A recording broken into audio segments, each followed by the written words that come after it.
ఓం నమస్తే. ఆత్మీయులకు దేవదేవుని ఆశీస్సులు. ఈరోజు విశేషము రథసప్తమి. మనలందరినీ కూడా వెలుగు మార్గంలోనికి పిలుస్తున్న సూర్యదేవుని యొక్క ఆహ్వానం. ఆ తదుపరి రేపటి రోజు భీష్మ అష్టమి. భీష్మ పితామహుని యొక్క అనుభవ జ్ఞాన సంబంధమైన అంశములోకి మనకి స్వాగతం తెలియజేస్తున్నారు. శంతన మహారాజు కుమారుడు కనుక శాంతనవుడు అని, గంగ కుమారుడు కనుక గాంగేయుడు అని, తల్లిదండ్రులు పెట్టిన పేరు దేవవ్రతుడు. దేవతల యొక్క వ్రతాన్ని నెరవేర్చడానికి వచ్చాడు. అష్టవసువులలో ఒకడు.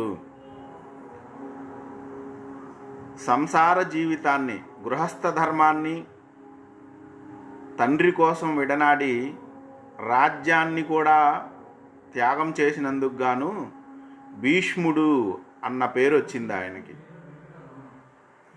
మహాత్ముడైన పరశురామునికి శిష్యుడు, గురువుని గెలిచిన శిష్యుడు అన్నమాట. యుద్ధంలో అంబ విషయంలో అలా జరిగింది. ఇక్కడ భీష్మ పితామహుని యొక్క గొప్పతనం ఏంటంటే, తండ్రి యొక్క సౌఖ్యాన్ని గుర్తెరిగి తండ్రికి కావాల్సింది ఏర్పాటు చేసి పెట్టాడు. ఫలితంగా తను సుఖమయ జీవితాన్ని కోల్పోయాడు అని అనుకోవచ్చు. ఆ తదుపరి కురు వంశాన్ని రక్షించడంలో ఎంతో కృషి చేశాడు. భీష్మ పితామహుడు ఆయుధం చేతబట్టి నిలబడితే ఏ రాజు కూడా ఈ భరతవంశం వైపు కన్నెత్తి చూసేవాళ్ళు కాదు. అలాంటి గొప్ప యోధుడు ఈయన.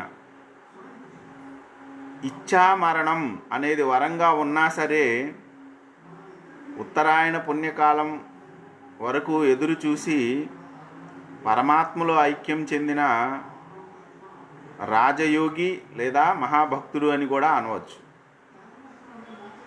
భీష్మ పితామహుడు